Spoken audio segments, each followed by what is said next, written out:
That thing sounded flat. Well, it better not be flat. It's a guy that knows the sound of a beer. Blondes or brunettes? Oh, my. Or Get ready. redheads? Crazy redheads.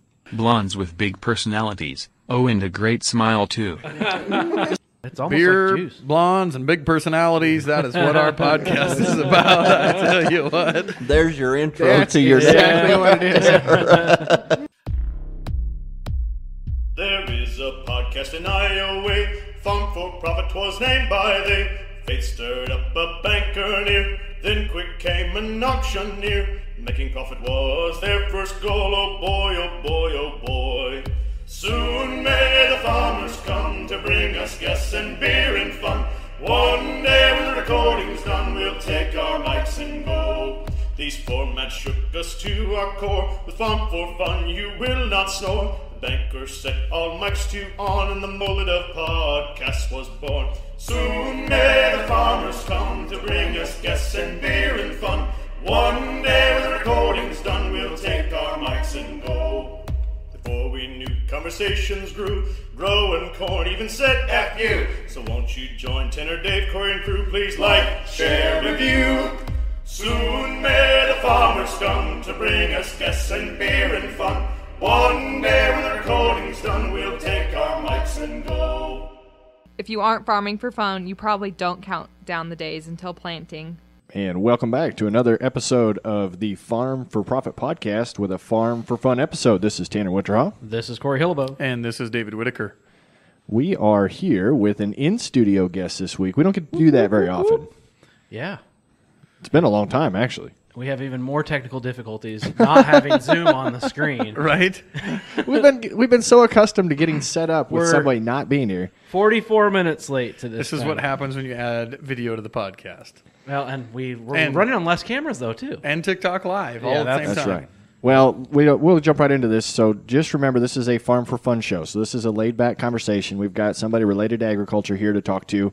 Our Farm for Profit shows, which is the next one in the queue for you, has a What's Working in Ag segment and a general topic to help your farm boost its whole farm profitability, we hope. Mm-hmm. So a little different formats there. That's why we are referred to as the mullet of agriculture podcast, Corey. Yeah, and we've got a great review from Jules Wisner, one of my favorite TikTokers. Yeah. Not only the perfect balance of topics between profit and fun, but also the great balance of my favorite things, beer and ag. And we are going to include both of those. So thank you, Jules, for putting that through. Remember, listeners, if you have anything you want to send our way, farm4profitllc@gmail.com. Farm4Profit with the number 4 on all social media platforms. Let us know what you think. Let us know what you want to hear. And we're going to move right into getting the bills paid, Corey. Do you know what stinks? Microbes? Do they? Have you ever smelled one? I actually have never smelled the microbe. They are stinky. Well, I know what doesn't stink is the 401 microbial team No. by BW Fusion. Right. Just to remind you, this spring there's 3 ways to apply this team of 26 microbes. In furrow for both corn and beans. That's the 401 product. Environox seed treatment, which can go on beans. Or Biocast with your herbicide, which is broadcast. That can also be used for corn and beans. So just remember, thank you to BW Fusion for putting some support behind this podcast. Remember to go check them out. We've got a link on our website. They are working to try and help you create greater biomass in your plants and hopefully boost the microbial action in your soils, therefore helping you get some higher yields. So thanks to the BW Fusion team for putting a little support behind this. And I think now it's time to stop messing around with the housekeeping. Let's do it. And get into our guest for the week. Got a tongue twister. And sit down. On today's Farm for Fun segment, we have some much anticipated guests in studio. They traveled from the southeastern portion of the Corn Belt. This trio came flying out of left field on TikTok last fall and quickly won over the Farm Talk community with their gut-wrenching stories from many different fronts. To put it in one sentence, an accident occurred, trials and tribulations occurred, shady business and morals were thrown at them, a farm sale was had, and a truly inspiring comeback story is in the works. With us today seems to be a true salt-of-the-earth family from Plainsville, Indiana, Mike, Kim, and Travis Burkhart. Glad to have you. How's it going, Mike? We got Mike in now. Travis and Kim will come in later, but I had to do everyone in the intro because I felt like I couldn't do. Can't leave them out without them. So right, can't leave them out. Welcome to Iowa. Thank you, guys. It's Appreciate rainy. that. It's cold, but it sounds like it's kind of crappy down where you're at. So maybe it's better here. Exactly. The weather's not too special down home either. Yeah, I was just saying. I had a Snapchat from someone from Nashville, which is a couple hours south of you. Yeah. That they were just getting a crap ton of hail. So and there's tornado warnings going on back there. So. That's the rockiest flight I ever, landing is actually into Nashville. Really? Mm-hmm. Of all the flights I've taken, that's the rockiest one. So for the listeners, he said Plainsville, correct? Plainville. Plainville, not sorry. plural. Well, I think you said it right. No, I said Plains. He said it right. He did good. I digress. So by looking at a map, whereabouts, just to give a general description, where's that at? We are 60 miles north of Evansville and 100 miles southwest of Indianapolis. Okay. So you had to drive up to get here. Yeah. Yeah. Exactly. Yeah, it's 570 miles. Yeah, you had a TikTok and you were complaining about all the flat and black soil in Illinois, right? Yeah, it's like, well, how do you farm that stuff? I don't. I just caught one of the Farmers BS Network podcasts, the Manure Spreader podcast, one of their episodes talking about grain drills, and they're talking about we just throw beans out and get them to grow. Yeah, exactly. Kind of blessed here. Yeah, Yep. exactly. Yeah, it's good stuff. Well, I know they were talking about a drought monitor and that it might drought anticipation might go away because of the rain we got over the weekend. So, really? We'll take anything we get. We didn't get that much. No, We're getting a call. We got a live caller. Live caller. Do you want me to answer? It's my neighbor. You want to answer? Yeah. Hi, you're on the Farm for Profit podcast. I already ignored it. Too bad. I already ignored it. Sorry, Justin. Shut you down. Anyway. So for the listeners who might not be tracking what we're doing on social media, what brought you to Iowa, Mike? The fact that you guys have been absolutely wonderful, and the fact that you guys have decided that you're going to do an auction for the Travis Burkhart Foundation, which we established over 13 years ago, right at 13 years ago. So yeah. I think I just found my intro. It's going to be the "you guys are awesome" part of what he You just said. guys are We're going to use that as a little bit of an ad or a commercial. Okay, so let's kind of try and get back to the beginning of the foundation. So this has been a pleasure of ours to work with you and your family on putting this together. But can you tell a little bit of the story? I'm sure some of it have already heard this, but why the foundation was started, and get back to the beginning of that. Yeah. Okay. Okay. Do you want me to talk about a little bit about farming and then work up to that? Yeah. or- Let's start there. Let's start back to the beginning? Yeah. Mike Sure. is a farmer, and has been a long time. So let's get that background. So my brother and I are fifth generation farmers from Southwest Indiana, and we actually started raising hogs on contract whenever I was in fifth grade. So we've been working together since 1972. We raised white corn, non-GMO yellow corn. We used to raise wheat, but we got out of that. If anybody's in the wheat seed business, you guys are a little bit behind as far as the disease issues is what the corn and soybeans are. So, But anyway, that was the reason why we got out of that, and then we raised seed beans for Pioneer. So we've done a vast number of things, but we raised white corn for a company called Azteca, which is comes out of Mexico actually. But then the non-GMO yellow corn actually comes from GPC or Kent Grain, which is in our area now. So we've been doing that ever since 1972. My dad actually passed away at his first major heart attack at 36 years old. And then what happened was then he passed away at 49. So their mom was left with no income. So my brother and I stayed on the farm. He had ambitions of going to college and being an accountant, and I had ambitions of going to school to be a teacher and a coach. So that got shut down, but we stayed into farming. We was a farrow to finish hog operation for a while. Got out of that in 2004 after the major crash of '98, which was a thrill for everybody. But the hogs was what paid our living expenses, so we got out of that deal. So anyway, we've farmed together for a really long time and worked together very, very well. My brother Bill and I, if you would see us operating together, you would be like, how do you guys make this work? because you would honestly think that these guys don't get along. These guys, they just throw it out there, whatever the opinion is of the day, that's the way it goes. So anyway, but that's what really worked well for us, was that we was able to, spit out what our feelings were and then move on. The major goal was, let's see if we can make some money and do it as efficiently as possible. That was the whole thing. So anyway, we got up to, we was farming close to 3,200 acres prior to Travis's accident. And Kim and I, we got married in 1982. We've got 4 wonderful kids. We've got one son that lives in Denver. He has a PhD in psychology and is over the master's program at Colorado Christian University, and his wife is the VP there. Wow. Our daughter, she works at Crane Naval Base for the government, which is a great job for her. And then our youngest son and his wife both work at Community Hospital out of Indianapolis, and they both have great jobs too. So, and I'll kind of lead into that a little bit later of where that kind of all led as far as where we're at today. Yeah. But Well, let me press the pause button there for just a second. This is a Farm for Fun, so we should crack a beer. What do you got, Tanner? I already opened it up.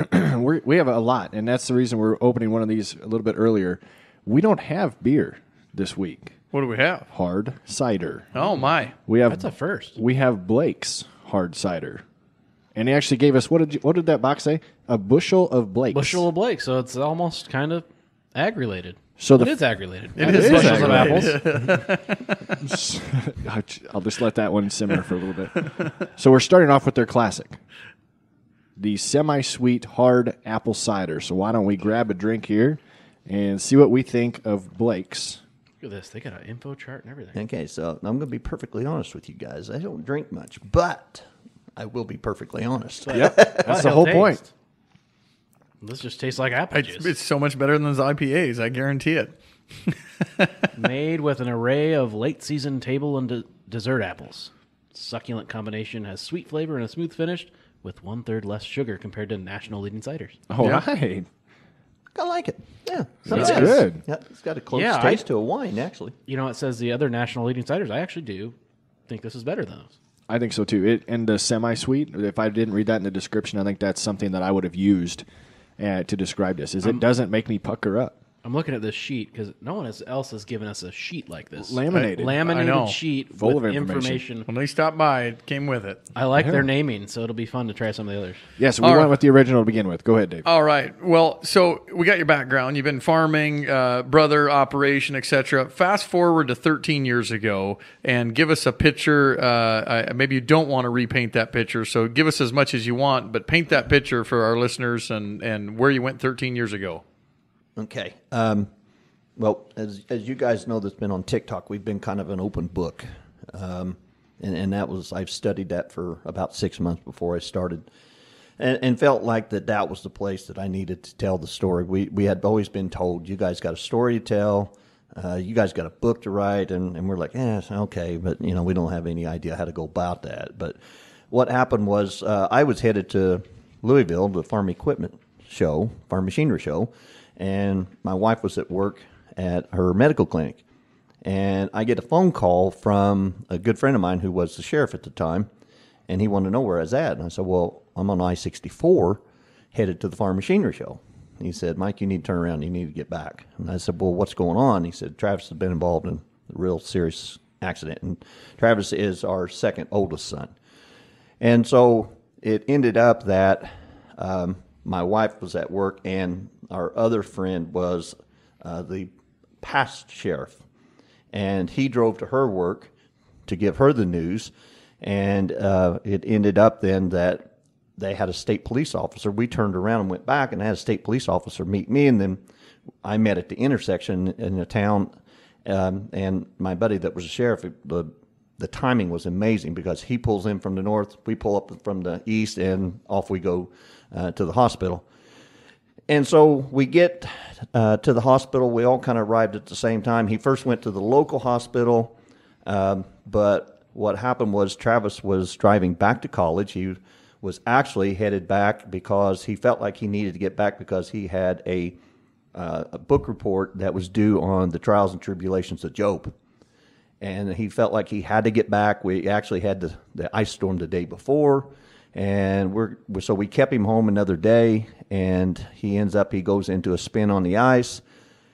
As far as we know, we don't really know all the details, but he got hit from behind, and he had a little Grand Am car that, when it was all said and done, the back bumper was back up against the back of the front seat. It hit that hard.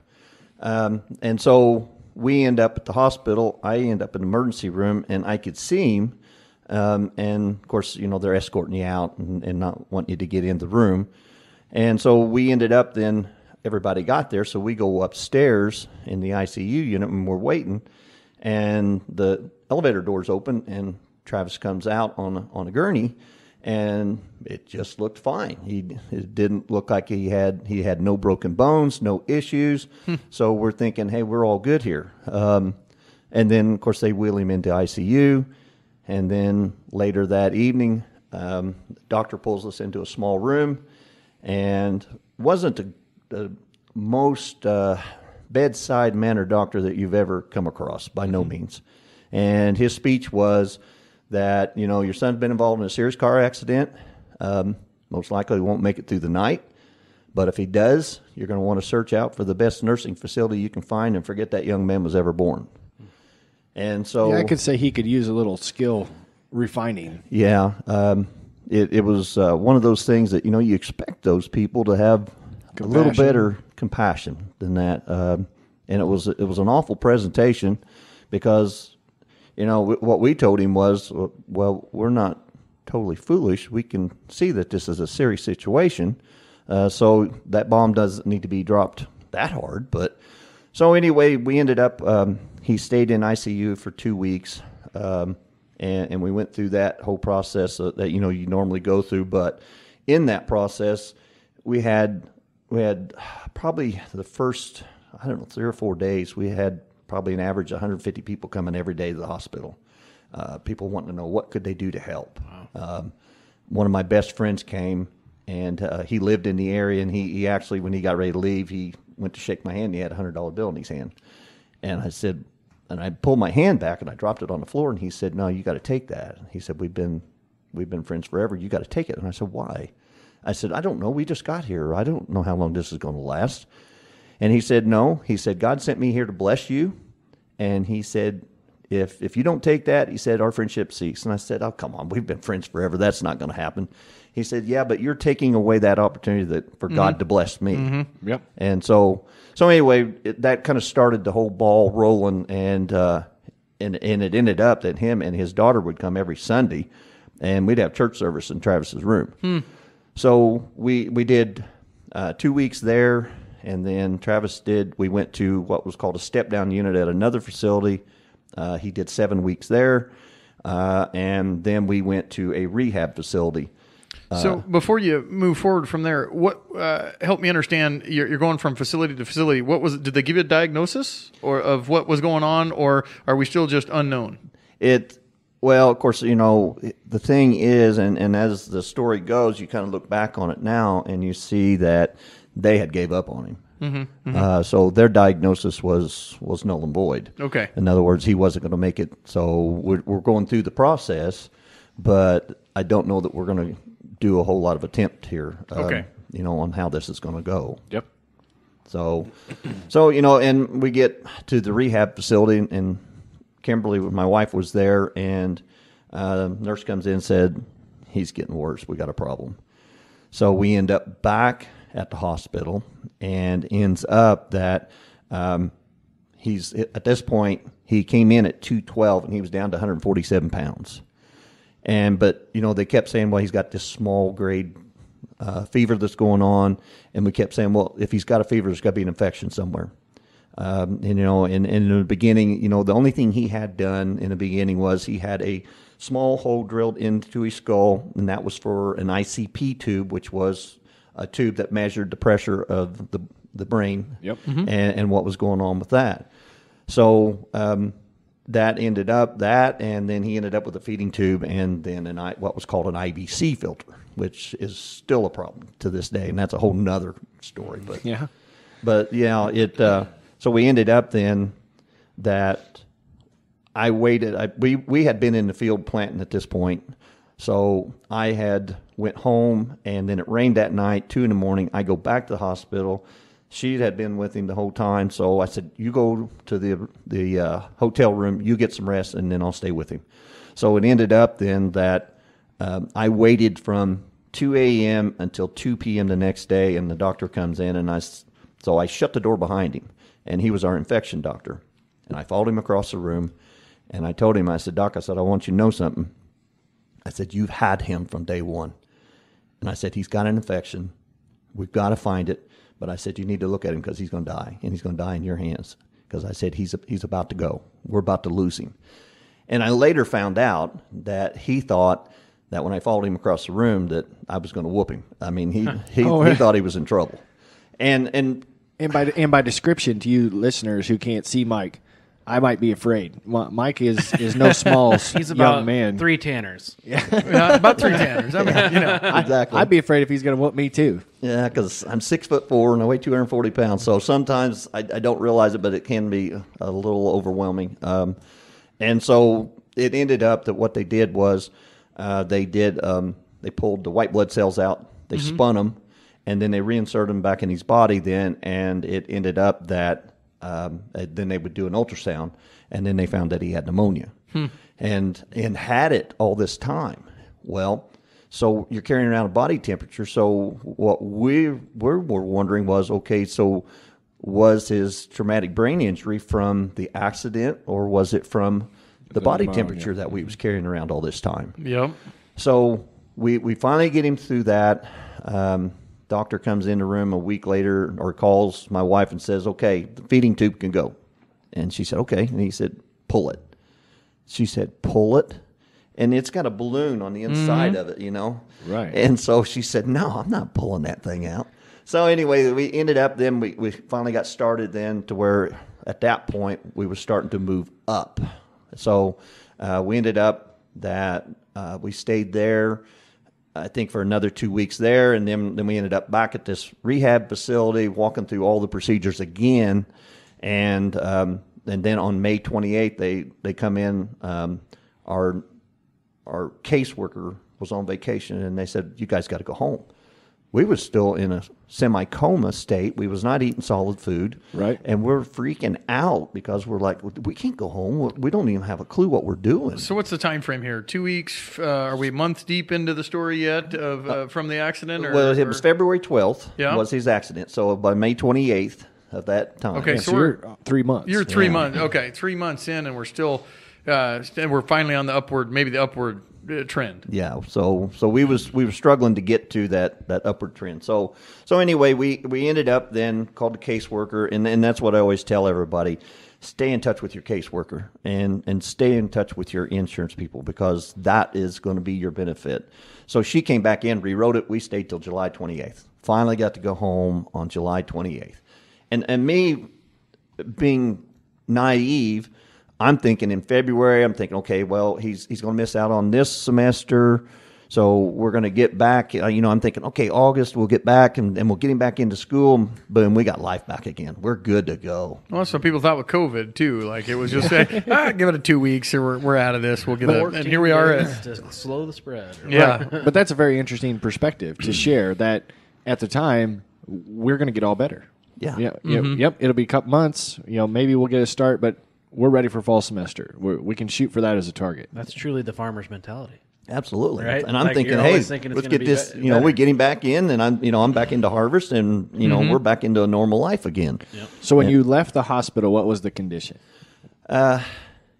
Travis was, of course, his effects of his injuries are, it affected the left side of his brain, and then it affects the right side of his body. So it affects his speech and his coordination. That's the two big things that we struggle with, that he really struggles with. Strength is not a problem. He is absolutely phenomenally strong, always has been. And so that wasn't the problem. It's just a matter of, and we're very fortunate because, he's able to transfer and do all these things. So did they give you a fracture, like a L2, C6? You hear all these? So, and my wife will probably correct me on this, but I think it's C. Oh, maybe she put it up there. C2? C2, yeah. He had a fracture of the C2, so we wore... C2, traumatic brain injury. Yeah. So he had a neck collar on for, I believe, 90 days. I believe that's correct. So we dealt with that issue also. So, yeah, it was one of those issues there. But so, you just kind of walk through it day by day thinking, okay, well, this has got to get better, So, and actually, Travis, I would say, was probably in a semi-coma state for a good year and a half, actually. Really? Yeah. I mean... And when you go through these things, you end up with one doctor who puts this medicine on, then you end up with 4 more doctors, and then, next thing you know, we've got 14 medications piled on top of him, and nobody wants to touch the medicine that the first doctor put on because they don't want the liability, which is understandable. I get that. So, you're trying to avoid and trying to figure out, okay, and we finally just had to start taking medications off one at a time. So anyway, we get home, and I get into fall harvest, and I come home one night, and our house was, we thought when we built our house, it was a house to retire in. It was our forever home. Right. And we're thinking it was a ranch-style home, flat, no problem. We're going to get through this thing fine.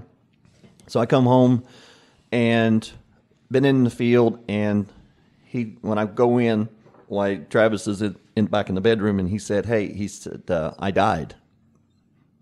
And I said, what? And he said, I died. I said, no. You never died. I said, you're here with us. And he said, no, I died at the accident. So we didn't tell that story a whole lot. And so Kim, I happened to turn around, and there Kim was standing at the door with tears running down her cheek. And I said, what's going on? She said, well, he told me that same story. And I said, well, does that make sense? And she said, he says that he passed away at the accident. And I said, well, nobody's ever said anything about that. So we kind of brushed that off the side, thinking, okay, well, we'll see where that goes, And we didn't tell anybody that story. We thought, some people it may not be something that's truly believable. Sure. So a year and a half later, we come across, and one of them's on here. I believe she's here. Sarah was one of the EMTs. So we meet up with him, and then we're thanking him for being on site and taking care of Travis. And then we tell him, well, he told us this story that he actually died at the accident. She said, he did. Said he was in the car, and we couldn't get him out of the car because he's so big, and the car was crunched down pretty hard. And she said all of a sudden he passed away. And she said, I've climbing in on top of him, screaming, beating on his chest, trying to get him to come to, and said, I don't want you dying on my watch because I know your mom and dad, and I don't want this happening. Mm-hmm. And so she said that she kept giving him CPR and just kept pushing with it. Truly believe, she says, yeah. Sarah. And she, her and another friend, Tammy, anyway, they kept working him over. And then all of a sudden she said he just took this great big deep breath. And she said he come back to. And so whenever Travis told us that, we said, well, okay, so what did you experience? And he said, well, it was bright lights. And we said, well, you mean like a rainbow? And he said, no. We got lights in the studio, right? Yeah. and he said, no, just really colorful, bright lights. And said, okay. And said, well, okay, what did you see? And he said, well, Jesus was in a robe. And he said, had long beard, long white robe. It's okay. So what was the conversation? And he said that to let me know that he loved me and that everything was going to be okay. And I said, okay, so what was your response back to that? And he said, well, I told him that I loved him too. And so then he said, I asked him, I said, so what happened after that? He said, well, he told me he'd give me a choice. And I said, a choice? And he said, yeah. He said, you can either go with me or you can stay here. And I said, okay, what was your response? He said, my mom would be really mad if I left. Mm-hmm. And he said, I've got to stay for mom. So, that's just the one of those stories, that you hear. But, to look at his eyes whenever he told that story, you're like, holy smokes, this is the real deal. Wow. So Yeah, you go through those things and you don't really know what your direction, is, but it was pretty important at that time, that we took that very, very seriously then, Well, I think a lot of people take that very, very seriously. The amount of impact that we've seen just from here in Central Iowa through TikTok and the people that we've connected with, I don't think anybody took that message from Travis lightly.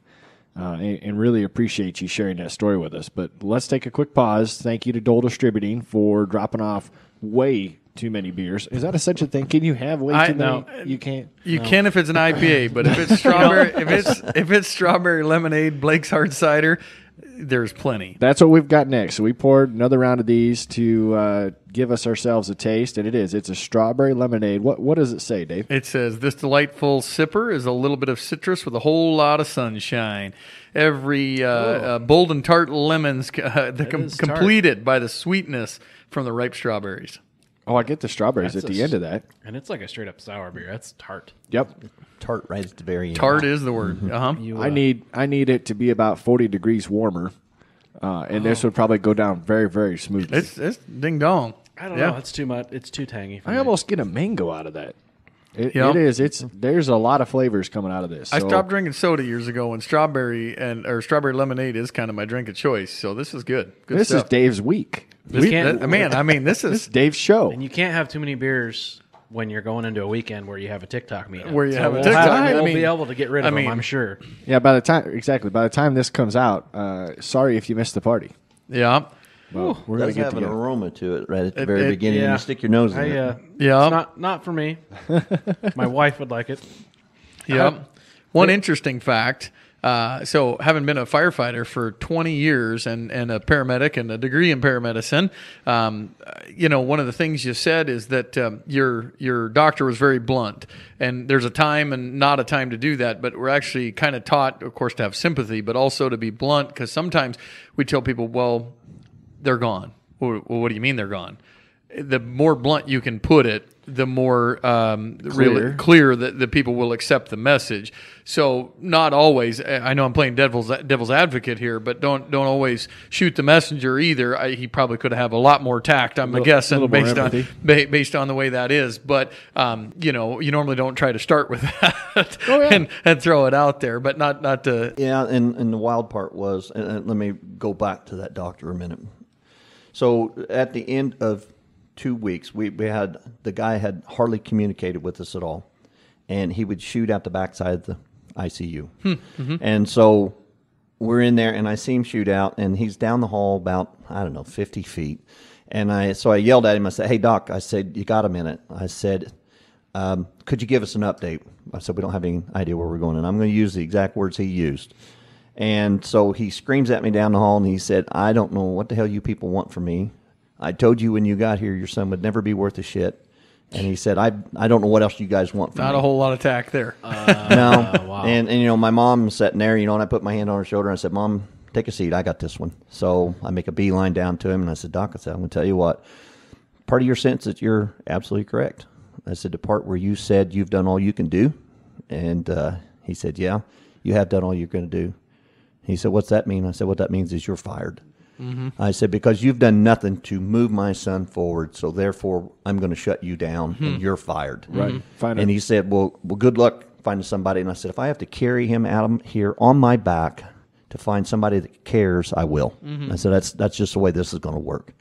So yeah, I mean, that was the kind of guy we was dealing with. And then the weird part is I know where this guy's at. I have a letter, and I have a book that's called When Breath Becomes Air that I want to send to him, but my kids won't let me send it to him. And so anyway, I will take heed from them, that, okay, so we're going to get back to that. You wrote a book about this as well? No. A book to share. there was a book to share that it was about a Stanford University neurosurgeon. He probably could write a book. Yeah. Well, this is for the next episode. That's right. Right, exactly. So, yeah, but my brother was, the good thing was we had everything the fall before. We was really big into getting equipment ready as soon as we got done with it. So we had everything good to go, and then we went into a rainy season. And so that extended our planning time out. So But we was hauling grain to this place in Azteca, which was only 8 minutes away from the hospital. So what I would do is I would go there and pick up my truck. I'd leave it there, and then I'd go home and get a load. And then I had a guy there that took really good care of me. He dumped my load every day, and that was my contribution back home. That was my way to haul, and then I'd get back to the hospital again. So that was how that worked. But yeah, if it hadn't been for my brother, why? Not real sure where all that would have ended up. And the hospital was about how far from where you guys were, or where we lived? Where you lived? Well, the hospital was actually about 65 miles from where we lived. 65 miles. And yeah. then rehab, I would assume. It was real close to the same, Yep. just right up the street. Same kind of thing. Hearing your story so far, where we're at so far, you're not going to let this fail. So I can see you traveling the country coming up in the rest of this story, and you're still a full-time farmer, correct? Yep. Still full-time farmers. Yep. Still doing everything that we can. And with my wife, we're the blessing that we have is that we could tag team this issue. Because she had gave up her job and then she stayed full-time at home then. So that was, how this all kind of fell into place and how the pieces all kind of come together, which was a big benefit. So you said he was your second oldest. So at this time, his siblings are 20, 21, and his older brother would have been 23 at the time. He was 21, and then we had a junior and a sophomore that we was had at home too. That we was trying to balance everything, and we was always big about being at all the events, and so like I said, we was tag teaming. We was really getting one would go this way, one would go this way, one would stay here. So yeah, it was pretty hectic, pretty busy. But it probably also helped having adult children. I'm using adult with air quotes for those on TikTok to see me. To be able to help and fend. It still is one of those to where you still want to give as much love and care and participate for each one. But to have the full family support around Travis is very important. Yeah, and keep in mind at that time, and we had two really good kids at home. Never once did we ever have to worry, hey, you know where your kids are at? We knew where they at. And they were really good kids. But, we later found out, years later, that it really did put a big strain on them that we didn't know about. They kept it to themselves, and so... I thought we had a joke coming there, like they weren't good kids. No. Well, those stories can come later, too. That's the after show. It's like, all right, we're serious for a second. Is it going to go? Just about. No, because whenever we was in ICU, his older brother was home, and I told Corey, I think I told Corey this story today, that his older brother, so they have this, I'm going to cleanse my soul moment, and my oldest son is like, I'm at this party, and he's telling stories about Travis. He said, I'm at this party, and he said, remember, he's 2 years younger than Ryan. And he said, I had this guy 3 years older than me, and he has me up against the wall, and he said, I didn't even know Travis was at this party. And, of course, we're like, you was at a party. I had no clue you guys was at a party. And it was an Amish party, I believe, on top of it. Yeah, so anyway, Ryan said that out of nowhere, this guy's got me up against the wall, my feet's off the ground, and Travis grabs this guy and spins him around and hits him and knocks him out. And the guy's laying on the floor, and Ryan said he looked at this guy and said, I advise you not to get up. And he steps over the guy and looks at Ryan and says, it's time to go home. And, I'm sitting there as a dad going, man, this is a proud dad moment here. I didn't think you guys even liked one another. Yeah. So, yeah, there's those stories out there. The support goes long ways. Yeah. Yes. I see wasn't there a Chuck Weldon story with the Amish? The Amish, yeah, exactly. That never can be good. Yeah, but his was a little bit different. Yeah, his was a little exactly.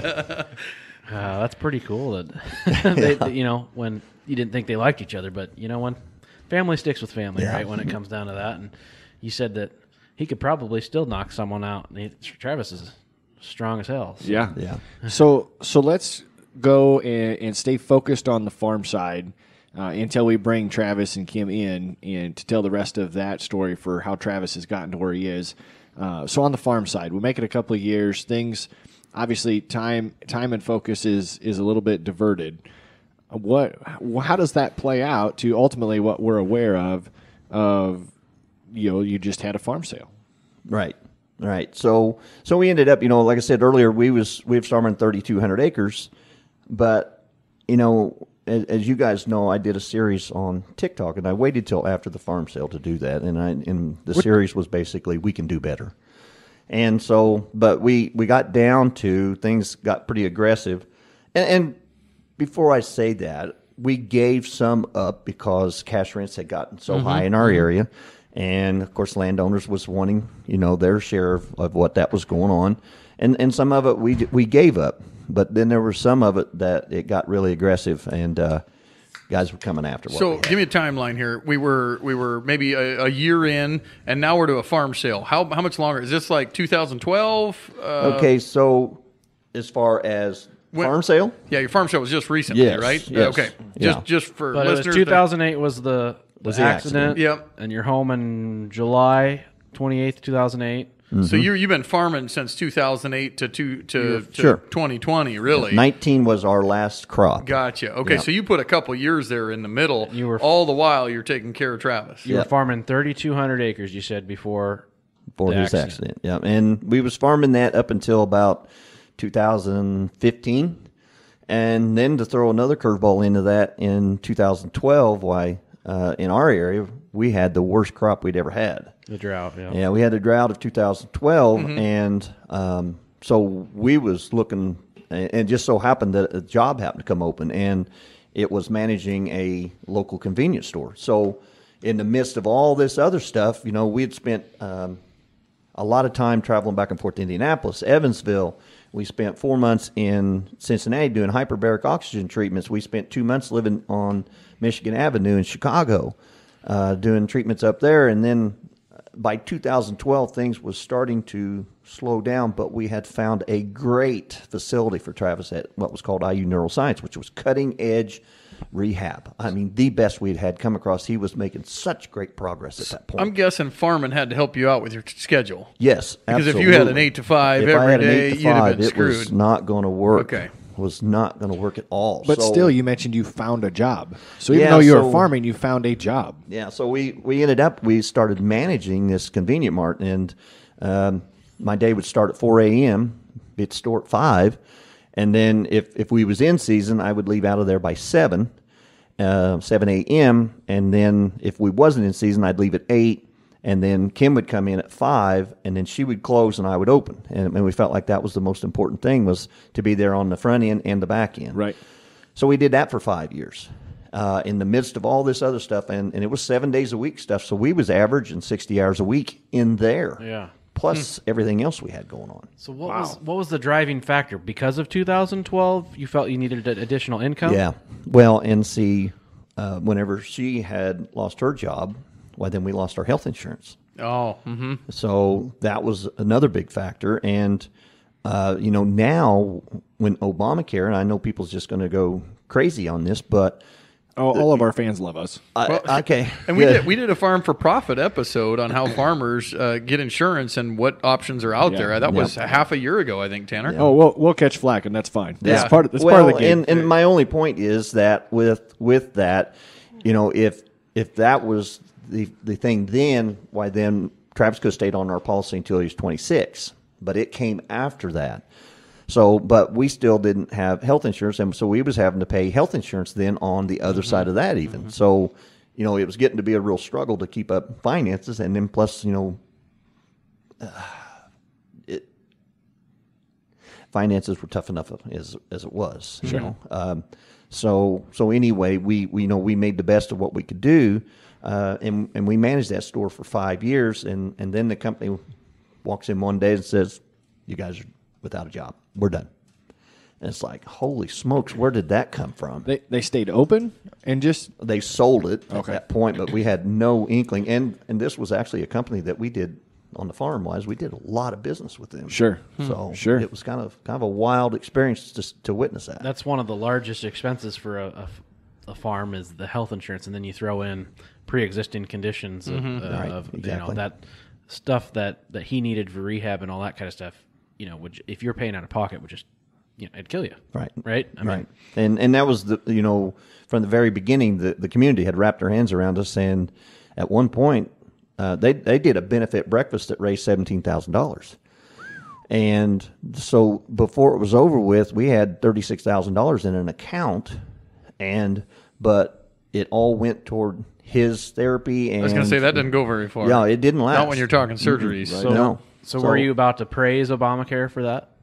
Say that again. Were you about to praise Obamacare? Well, what I'm saying is that, he could have stayed on our policy at the time. At 26, and so we really struggled at the time for health care because, we paid Cobra insurance for 36 months. Right. Yeah. Because after the job, yep. And so, we was talking $1,300 a month for Cobra insurance. So that's why I say, finances, it was racking up pretty hard and fast. And stuff like that gets such a bad rap.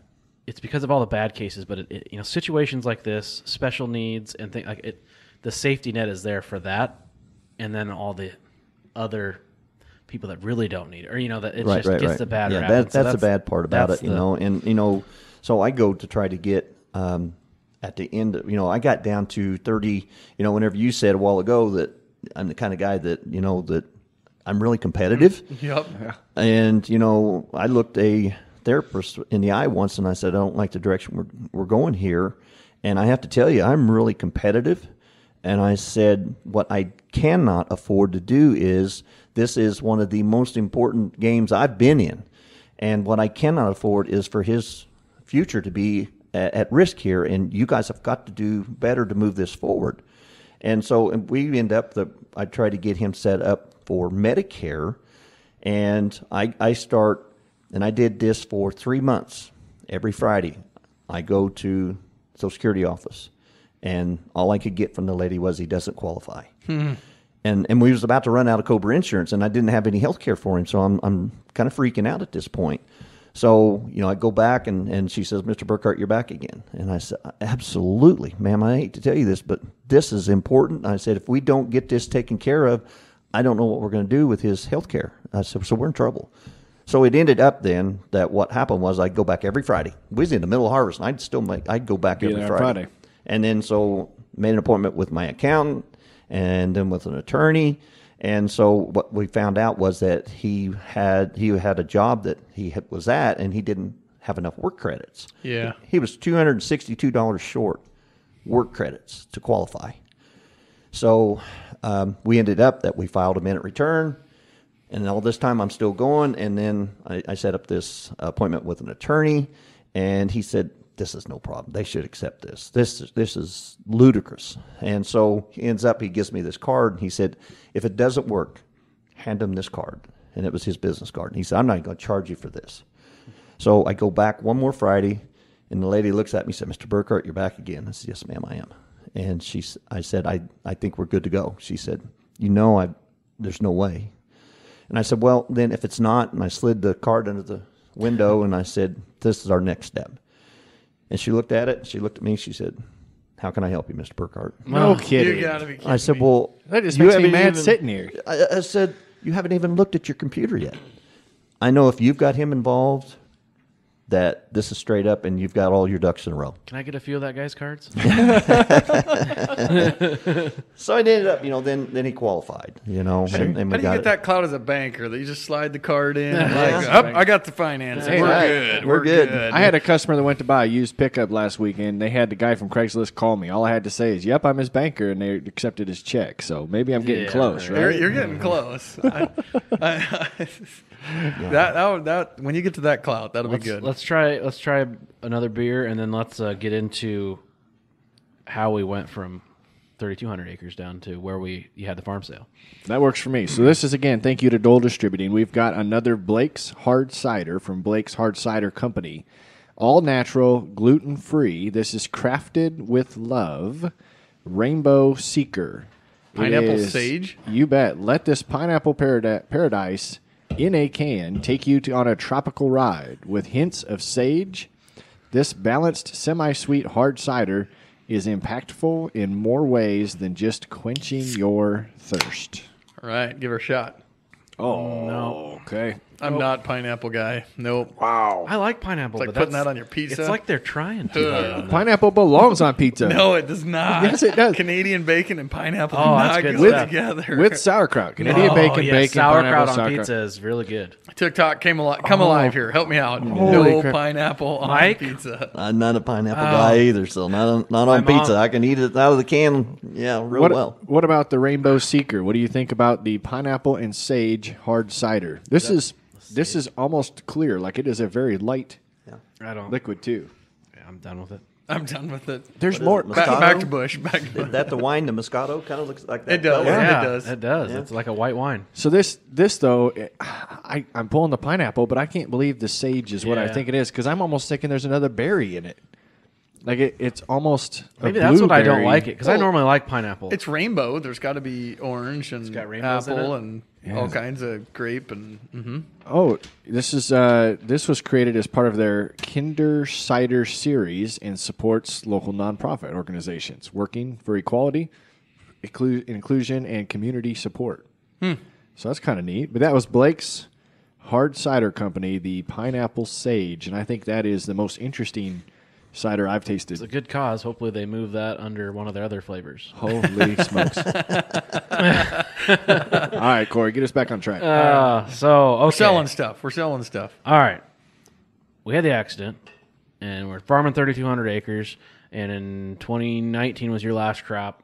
Meanwhile, you managed a gas station? Was that a convenience store? Convenience store. Mm-hmm.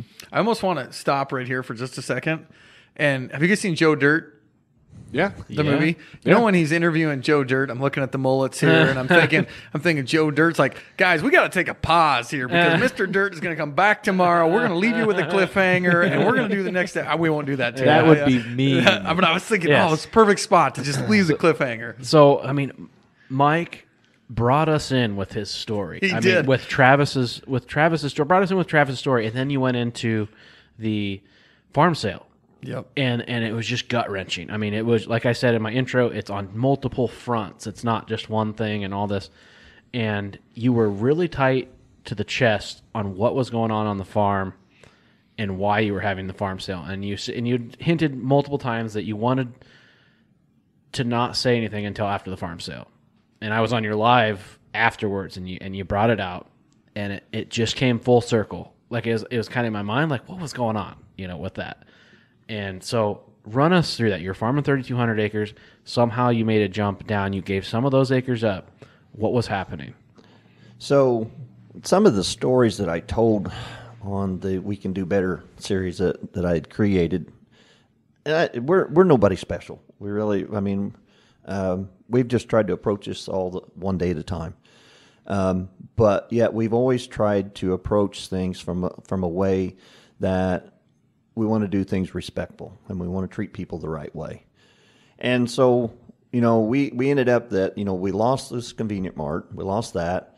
And then right about the same time, then we lose a farm that we had been farming for since 1997 at that time. And a lot of our farms, we farmed from whenever Bill and I first started in the 60s, actually, whenever, and when we quit, we still had that farm.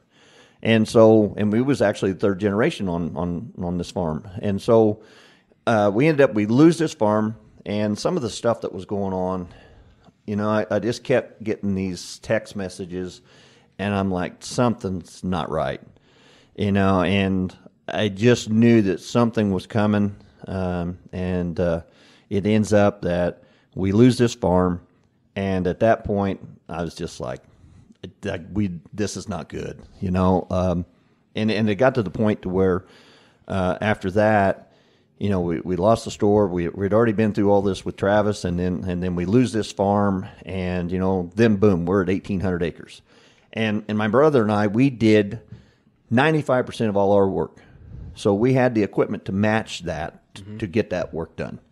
So anyway, we've and as you guys probably seen, whenever we had our farm sale, we had 3 4-wheel drive tractors. So we had the equipment to get it done, but we could get it done without having a whole lot of hired help. We had some seasonal help, mainly in the fall, but we did everything we could do. We did it ourselves because there was a lot of those jobs that we didn't feel comfortable. Our big thing was that if you'd come to work for me, I wouldn't ask you to do anything that I wouldn't jump in the trenches with you. Yep. And I wouldn't let anybody else put our chemicals on, and I definitely wouldn't let anybody else do ammonia. That was just one job that we did and nobody else would do. So anyway, yeah, we get down to that point, and there was a lot of those, like I said, a lot of those stories were actually stories that happened to us. Some of them were some that I've witnessed, and but they got to the point to where it's just like, holy smokes, don't we have enough going on? That, we're coming in the back door here trying to pick more ground up, and it's got to a thing of, greed has gotten to be a wild factor in farming. And so we ended up that I went to the farm two years ago, and my mom was there at the time, and I called him and my mom and my brother, and I said, we need to have a meeting. So we got together, and I walked in, and I said, and my brother's wife had retired 10 years ago, so he'd been really wanting to slow down, but I'd always told him, I said, listen, you're 3 years older than me. I've got to get to 67, and right now I'm 59, getting ready to turn 60 in August, but I told him, I said, you got to go to 67, so that makes you 70. You got to stay with me on this. And so, our kids all had great jobs, and we'd had that discussion with them about, does anybody want to come back to the farm? But we made sure they got their education. That was a big thing, was you can come back to the farm, but you're going to get an education first and get it in something that you enjoy to do. And if you're going to come back to the farm, then we can teach you whatever you need to know. And so, outside of, the finance issue, we was telling them, get as much finance information as you possibly can, because that's a big factor in where farming's headed right now. Yep. So I told them, I said, if we don't quit, one of us is going to end up in jail. I said, because this is turning me into a person I don't like. And I said, I'm angry. And my wife will tell you that I'm a much more pleasant person now than I was 3 years ago. So I told him, I said, we've got to get out of this. And I said, I want to sell half of what I got. What we're going to do is sell half of it. And I said, then we're going to keep the other half. And I said, we'll finish this year out. We've got all our inputs bought for this year. We're going to finish 2019 out, and then we'll go from there. And I said, I've run the numbers on it. I said, I think we're going to be fine. And so my brother goes home. He comes back the next day. He said, I've run the numbers on it. He said, with the prices of ground right now, he said, I can make better money in the market than I can cash rent. So we both ended up, we put our two together, because we wasn't a corporation and we was not a legal partnership, but we was a partnership, and we filed separate. We done everything else separate. So that's what we ended up doing. And the way the farm ground thing has gone and the money that's in that now, the numbers just looked really, really good, really, really enticing, and everything had kind of fell in place, So you farmed the last crop in 2019, but we didn't have an equipment sale until winter of 2021. Yeah, exactly. What was the thought process behind that delay? Well, okay, so taxes. Big deal. I figured so. I just wanted to get it out in the open. Big deal, because, remember, we sold some COVID ground. happened, too. Yeah. So people have some uncertainty with that. Well, I mean, if you look at it, whenever I was back in June of this year, I'm going, oh, boy. I'm going into harvest telling the guys that rented the reservoirs, boys, I don't feel real warm and fuzzy about this deal, because I'm thinking that going into harvest this year, you're looking at under $3. Right. I would have put big money on that and bet on that. Yep. So, I guess, the good Lord's kind of took care of us. It's not that we're so smart, but we just kind of fell in place. And I don't know, we never have been able to figure out this whole thing with Travis's accident, but I guess it's God's plan, I can remember I got so upset. Me and God was having some pretty serious stuff in that April time, whenever Travis had lost all that weight, got down to 147 pounds, and I'm coming home from the hospital one night, and it's dark, and I'm screaming. We're getting it, and all of a sudden this song comes on, Mountain of God, and it just kind of healed my problem, because I was like, God, what are we doing wrong here? You brought this stuff on us, you throwed it down on us, and we don't understand this. We was going to church every Sunday with the kids, and we thought we was doing what was right, and then everything kind of turns upside down. So yeah, we ended up then, and that was the reason why, you had the taxes to pay on capital gains.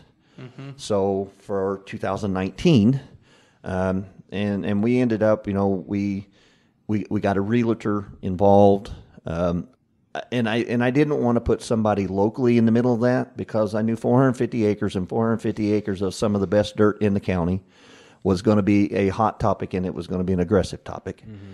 So, we put it out there, and what we told, we put out 18 of the books that I sent you. Yep. I just kind of wanted to give those to you so that you knew, I spent about 6 weeks putting all that information together to put those books together, and it had everything in there that I would want to buy a piece of ground. It had soil tests, it had yield history all the way back to 1987. Yeah, it's loaded. Yeah. You would have loved to have seen this, Dave. Actually, that's what I should do, is I should bring it and show it to Dave, because as a land auctioneer and realtor, that would be like God's gift to you, for someone to present you with this information. I asked a guy yesterday, we were listing a farm, and I said, do you have yield history? I can probably get it. Well, it might help sell the farm. We got any tile maps? Yeah, there was tile somewhere. You got any maps? No. Wait, sorry, go ahead. Sorry. Yeah, no, that's no problem, because I put together all the tile history of all the maps. Yep.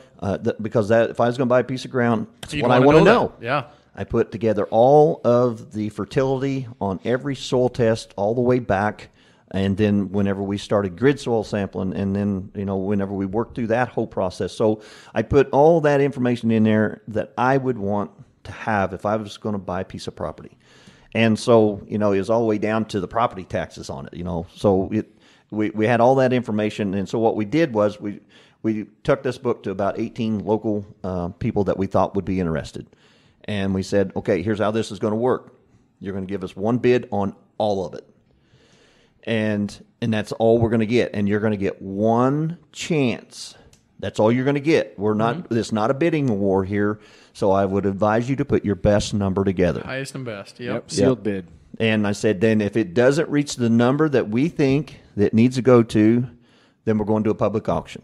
And this was in February or March of that year. So I said, we're going to an auction on June 22nd. And so it ended up that I really did not want it to go into an auction setting, just because all your business is out there then. Yep.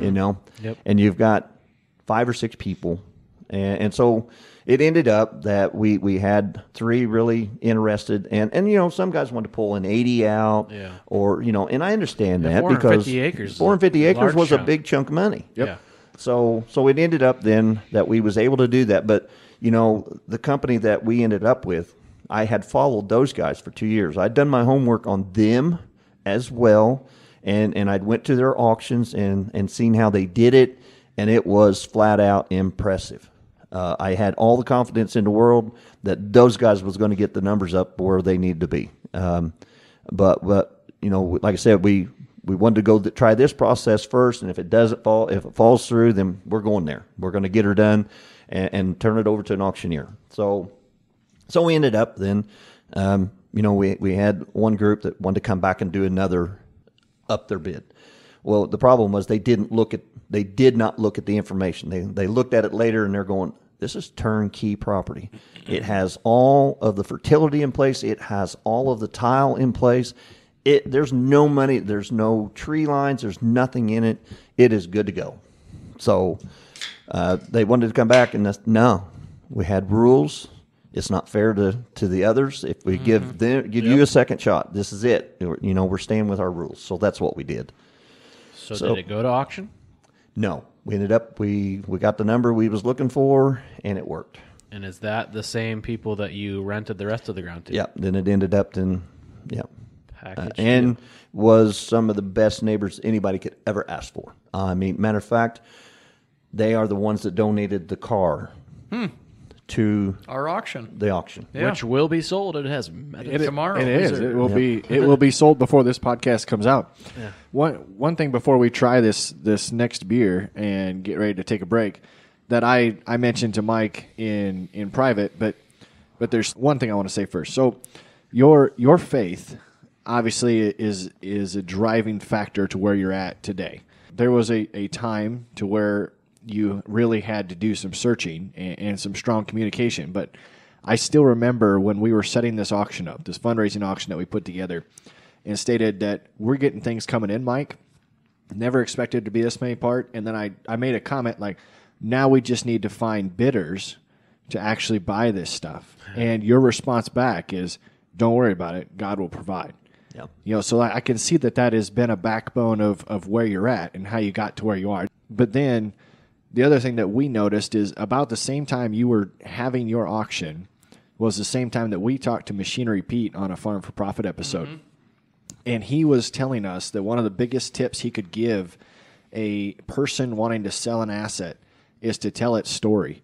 And what you did on TikTok about going through the cab of each tractor, going through the service records that you had kept, going through, I think it just truly shows that your personality is so detail-oriented, competitive, but then the foresight that you have to see where things are going is super impressive, because whether you consciously knew what you were doing or not, I can see why the sale was a success because of the effort that you put in. You talked about the research you had done on your land broker. It's just something that I've noticed, and I wanted to at least share that before we open this next unique drink. Yep. Thank you. Looks like your daughter's on as well. As I said, proud daughter. That's my baby girl. There you go. Shout That's out. the one at home with the dogs? That's the one at home with the dogs, and she's got a friend with her that they're rehabbing. So, yeah. All right. This is the El Chavo. Chavo. I don't know Spanish. I know a little bit of Spanish. So anyway, Blake's Hard Cider, thank you to Dole Distributing, from our backyard since 1946. I should like this. I haven't tried it yet. I should like this because this is the Mango Habanero. Oh, my. 6.5% alcohol by volume. The Blake's Hard Cider Mango Habanero Sweet and El spicy. Let's see it. Chavo. It smells. 2,400. I heard them. Rápidamente. Don't smell it.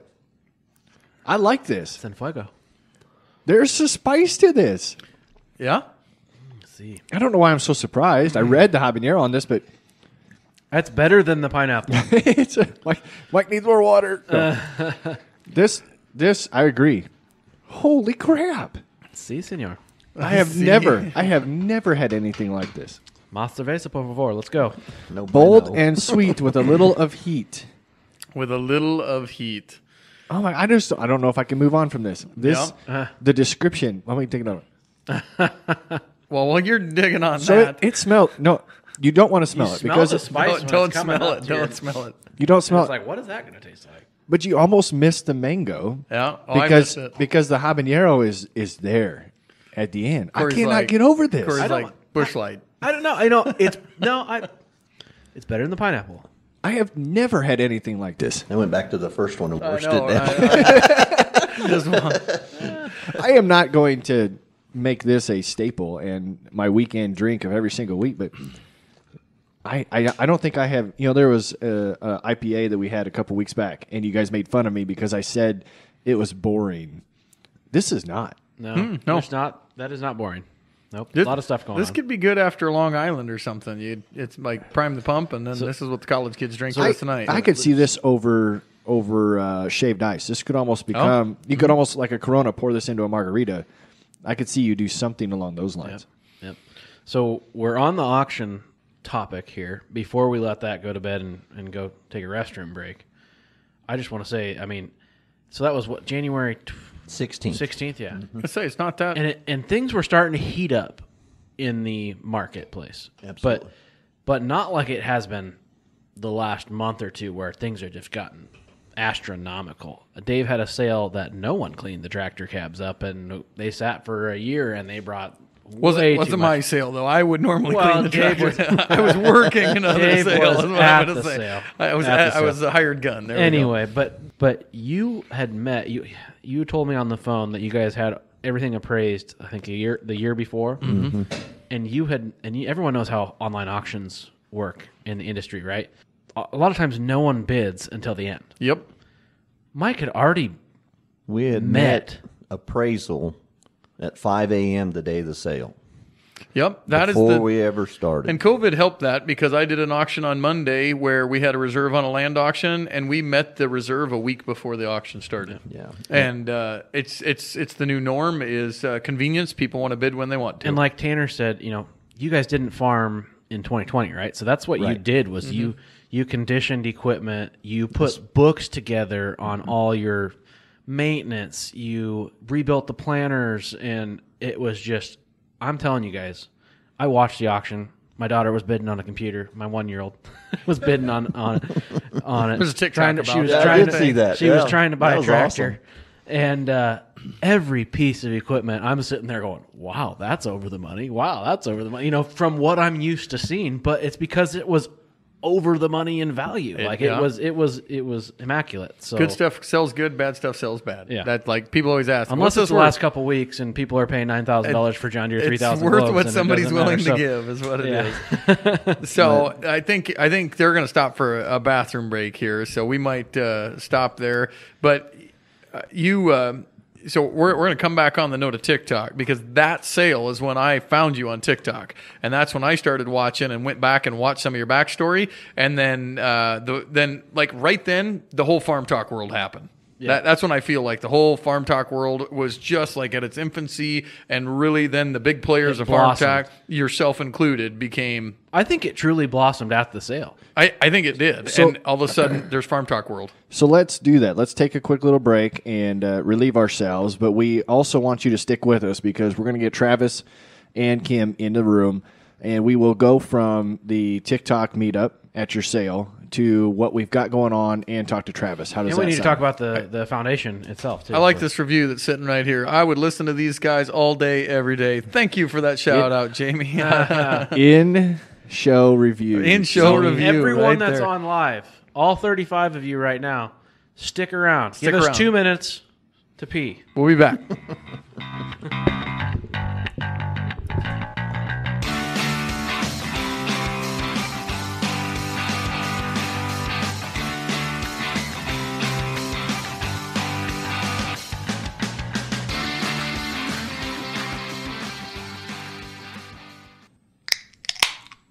That thing sounded flat. We're back from break. Well, it better not be flat. It's a guy that knows the sound of a beer. All right, now we got Travis and Mama Kim in Yeah. the room with us, too. So thanks, TikTok, for sticking around and hanging out while we did our quick little break. You that listen on the podcast, it's going to seem like it was 15 seconds. Yep. Can you move to the other side again? Okay, there you go. Travis just cracked a Bud Light, tried to give him some crap, trying to get him to drink some Busch Light, but I get it. Bud Light was the beer of choice back, Move. Okay. All right. Okay. Hi, Kim and Travis. Okay, so we left at the auction, and we were talking about the blossoming of Farm Talk, and it was getting momentum, right? And then, Mike, you guys had your auction, and what happened at the auction, after the auction, actually? Well, so it ended up that whenever we started the whole process of the TikTok, it was just we was going to tell our story, and we thought, oh, okay, so we'll promote the auction also, and then promote what the foundation does. So we thought, okay, well, that was the cheapest advertisement I had. Oh, yeah. And, I had $10,000 in advertising, but I had zero in TikTok. It was the wildest thing. But it was the wild thing was that as I got into the third week of December, Growing Corn 2020 reached out to me. He said, I think we've got a group of people who'd like to come to your place and come to your auction. So then we got to talk and said, well, in the history of what we do, why we've always, anybody comes to our house, we feed them. Mm-hmm. So we decided, so I told Tony, I said, can you kind of give me a rough number, what we're looking at? So, our day started at 5 a.m. that day of trying to get everything out and everything in place. And so we go through the whole sale, and it ends up then that there's close to 40 people in our garage afterwards.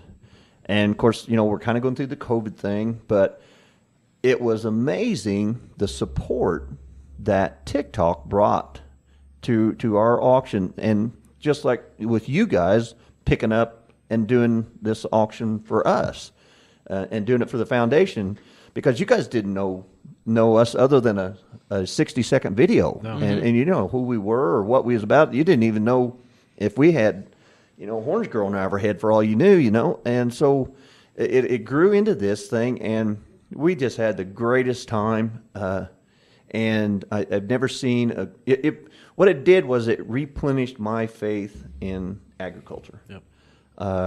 And made it to where that that there's good people out there. Yep. And that was the cool part about that for me. But then after it was all said and done, then you start realizing how it brought a bunch of people together that from all over the country, all the way from Toledo to Montana to Tennessee to North Dakota, from all over the country. And so that was the wild part, was that we had people coming to our sale to support us in our retirement auction, and what a wonderful response that was. It was truly amazing. And we had so much jealousy for missing out. So Just terrible. So listeners know it, and then also. So Mike, so the timeline for us is I went in for hernia surgery. Corey was dumping hog barns, and Dave broke his toe. Yeah. So all three of us were not able to make it there, and that's what truthfully spawned the idea of doing this fundraising auction. Is we wanted to show support by being there in person, because we've grown a part of Farm Talk also, and couldn't make it there, couldn't physically make it there. And I wasn't quite sick to my stomach, but it was definitely a sale that I watched the entire time it was happening from Iowa because I wanted to be there. And I think that's what a lot of people on Farm Talk would agree. If they couldn't make it, they paid attention to it. Yep. Maybe they ran the money up just a little bit. They did not hurt it at all, believe I me. was running some up. I know It that. didn't hurt to click the button a couple of times. They done very well. And, whenever we was interviewing for auctioneers, I had 3 requirements. And that was, number 1, what's your percentage? Yeah. Number 2, what's your advertising campaign? Because there's so many avenues out there to advertise. I started a Facebook thing back in June, and that was way too early. Yep. I shouldn't have put anything out there until like 6 to 8 weeks at the very most, to really get that response back, because everything anymore is so quick. Yep. Mm-hmm. People forget about it. Oh, they forget about it. And then the last thing was, what's your online capability? Mm-hmm. And so the guy that we ended up with, I played high school basketball against, and the selling point that he did was, I will donate 1% or 0.5% back to your foundation. Cool. He donated all that back, and is like, you got a job. Yep. That you've stepped out of the box there, and that's what you did, and what an awesome thing that was. That to me makes a lot of sense. He's a salesman and knew where to go to get the sale, but that's ultimately what you looked for, is you wanted compassion and support during this process. Because as Dave knows, that this isn't always the easiest thing to do, to liquidate an asset, let alone to do a retirement sale for something you've been doing all your life. And farmland's the worst. There's more emotion in farmland than anything ever, and emotion is high all day long, I guarantee it. But I think our listeners can tell by the story that they've heard so far in this episode, the reason why we got to know you so well due to your open book and what your family has shared as to why we wanted to support you with this fundraiser. Never in my life would I have imagined that this fundraiser would get to the level that it's at today. So, for context, What were we thinking? $3,000-$4,000? I think you had? No, we weren't even that. $1,500 is what I was thinking. I said, let's, maybe we should get something, and we get some ag swag. Everyone likes to trade sweatshirts and hats, and maybe we could raise $1,000. So for me, we're recording this right now on Wednesday before the sale closes, or I'm sorry, on Thursday before the sale closes on Friday. So right now, we don't know the way this auction closes. We don't know what the end result is going to be. But I bugged Ann this afternoon, and Ann says that we are over $23,400 Holy smokes. raised. So what I want to do here before we get some questions fired Travis's way is let's put some guesses. So Monday when this podcast comes out will be the truth moment. We're at $23,400 now. Where, Corey, do you think the total gross, obviously we know that We can't there's credit card talk about fees, fees and all that stuff. Gross, we're talking gross. 23,000, how many? 400? $23,400 right now. When this closes Friday night, Corey, where do you think we're going to be? Can I go over or under, or do I have to Oh be my! Closest to without going over. We're Closest doing to without Price going is over. Right. Price is Right. $26,000 on the nose? Dave? I'm going online right now. I got to check what. No, don't check it. I just want to see what Cheating. I'm checking one thing. I'm seeing One how thing. much is Mike's farm service worth. It's 30. 'Cause Last I checked, it was $3,700. I'm trying to figure out where we're at on that because All the way at the bottom. You got to go down to the bottom. It's going to be all one the of way your at the live bottom. sales. Right here. So he's at $3,700 for his experience. Now I'm looking him in the eye finally, and I got to see, all right, is this guy worth $6,200? Is he worth $10,000? Like, where are we at on this? If we go past $5,000, which I do believe Mike will go past $5,000. So if he goes past $5,000, I'm calling y'all out on TikTok. You better do it. If he goes past $5,000, that puts us up to about that $27,300 mark. What's our wager? That's a great question. We should have done that first, right? Yeah.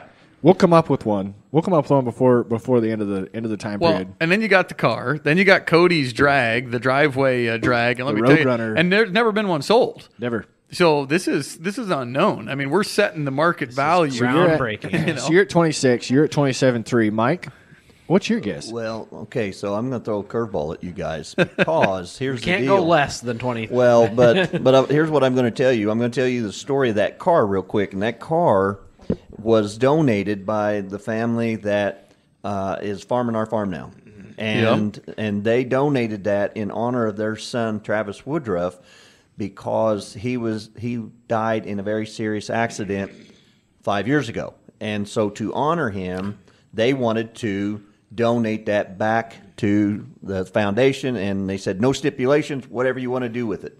So the story goes with that car, and guys, I'm just going to tell you that with this TikTok group, it's crazy because, like I said, I've seen these guys work, and it's amazing what they do. So I'm going higher than you guys. I'm going, right in that 28 range. There you go. Sky's the limit.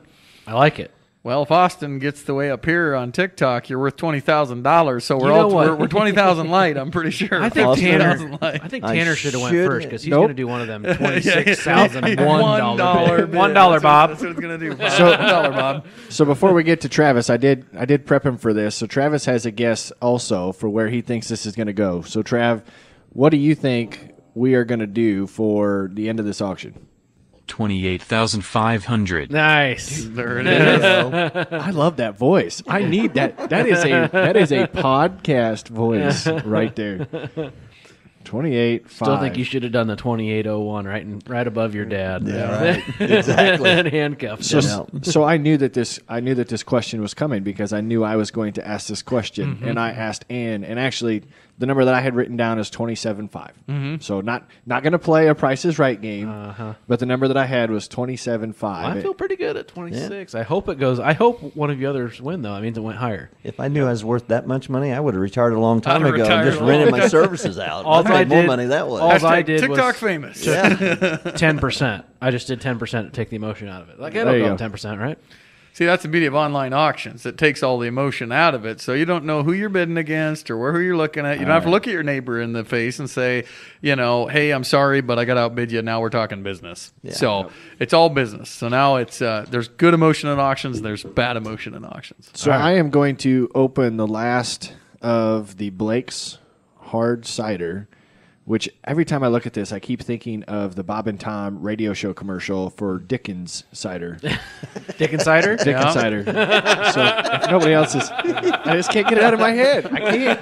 Can't get out. There's nothing like a good they Dickens go over cider. to Australia. We should not ask Uppy about that. Oh, I love a good old Dickens cider. There was a TikTok I wake up last every week morning about with a that. Dickens There cider. was. There totally was. So while I open this up, I know we got some questions for Travis. We want to go ahead and get him involved in this podcast. We appreciate him all making the Yep. trip from Indiana. Corey, why don't you do that while I pour this Yeah, out? Travis has a very sweet app on an iPad here that is, what do you call it, a speech? speech app? Actually, Speak it. Kim, could you give us a little idea, or could you share what this app is and how this helps us out?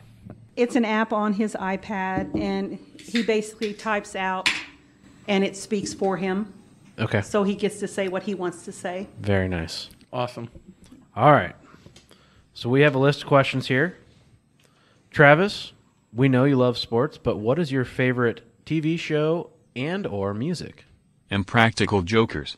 Oh, that's a good show. That is good. I like that one. Country music is my favorite. Country music. Mom said when I was waking up from my coma I would sing Johnny Cash Burning Ring of Fire. So you're... Mom always played Christian music for encouragement. I also love rockin' out to AC/DC. Let's go. Would you quit interrupting the Let's man? go, man. I want to have a and conversation. and because country music. It And- sounds like myself talking about this stuff. Like good country music, right? Johnny Cash, some good old country music, some AC/DC. Like that's like what you think about when you discovered rock and roll, right?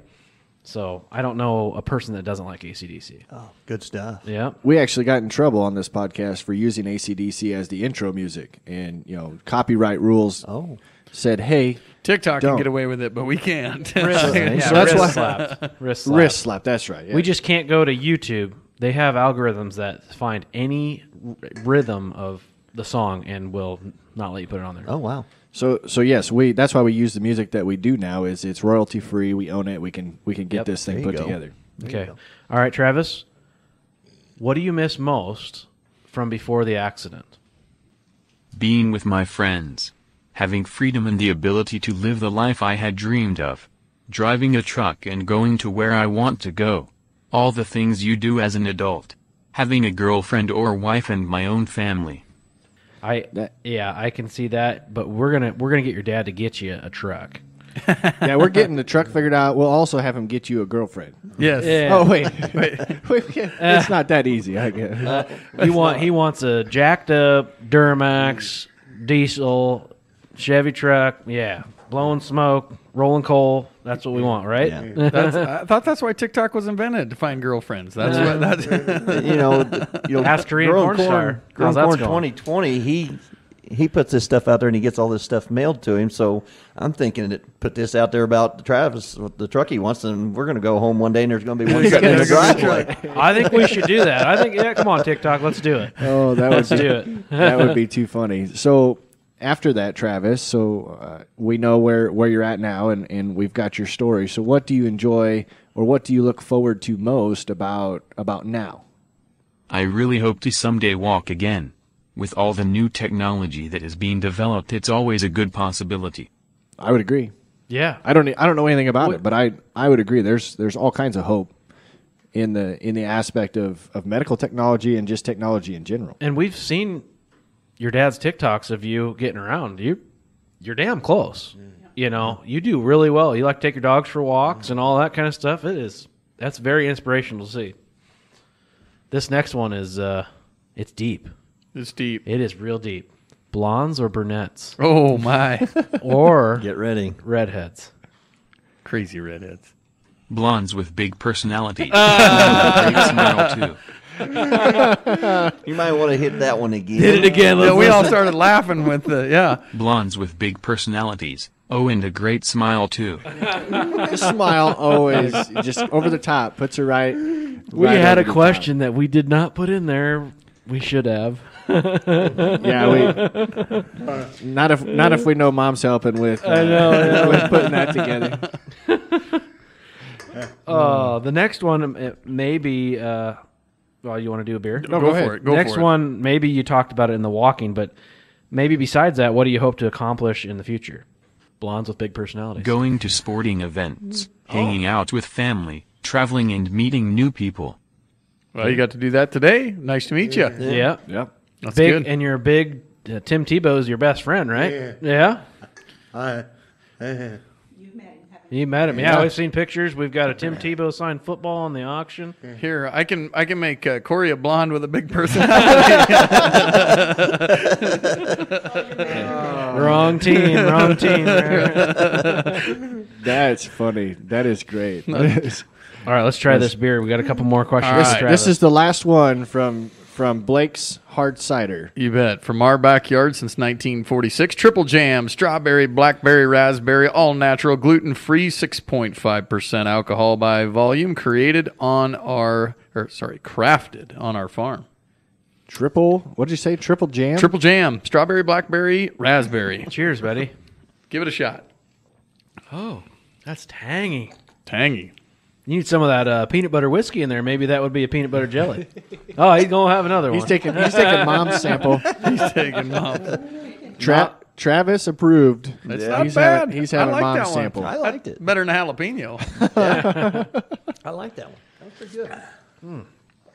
There it is. Travis liked it. There's no doubt about that. Yeah, it's almost Beer, like juice. blondes, and big personalities. That is what our podcast is about. I tell you what. There's your intro That's to your exactly what it is. I'm grabbing that And then we time break stamp. into some really deep stuff in the beginning. Yeah. There it is. That'll wait. Just keep them all guessing. Yep. So then, Mom and Dad, obviously you made a conscious decision after the effect to create the foundation. What, Mike, could you share, or Kim, if you want, what would you like to share about the process about doing that foundation, or how you want to go? the Travis Burkhart Foundation. Correct. Our community gathered around us. They supported us. They loved us. They allowed us to be with Travis for the 6 months that he was in the hospital. Through our journey, we realized how muddy the water is, should I say, as far as what the next steps would be in basically any trauma situation. And TBI is totally different from being in a car accident and breaking your leg. So we knew from about a year out after Travis's accident, we really felt we were being led to create something that would help other people like we were helped in the community and relieve a little bit of the burden, a little bit of the stress. We couldn't solve the situation for them, but we could help with gas money. We could help with food while they're on the road. We could help with hotel stay so they could stay close. Because it is a financially stressful journey. So we just really knew that was what God was laying in front of us. We knew that was our journey, our path. And we are now 13 years out and gifted almost $250,000. Wow. Wow. We've helped over 125 times. Getting close to 1,000. So are you guys, is there a whole committee? I'm guessing there's a whole board that makes decisions of, does this person qualify for assistance? We're not just handing it out, of course, but we want to hand it out to people that need it. We have a board of 13. We do a lot of our stuff is online. You fill out the request online. It comes to me. I shoot it out to the board. We also do iPads for autistic children and brain injury for communication. That one is a little bit different. You have to verify that you actually need it by submitting a letter from your doctor, your therapist, or a teacher verifying the need. But yeah, the board of 13 votes on it. They send it all back to me. They either approve or disapprove. They tell me the amount or how they want to help, and then I follow through and get it done. Awesome. Sounds like a great organization. So TBF picks up where insurance stops. Basically. Yep. We have bought gas for traveling, hotel if they have to stay overnight, food while they're traveling, canes, gate belts, bedside commodes, shower chairs, Medical costs. costs, co-pays for medication maybe they can't afford. Just anything that you can think of that insurance will not cover. Yeah.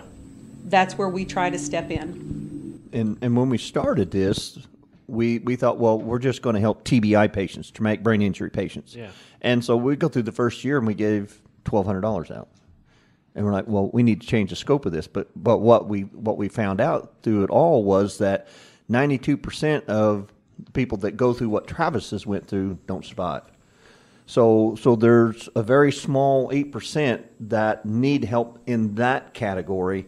But now we're at on how much we're giving out for cancer?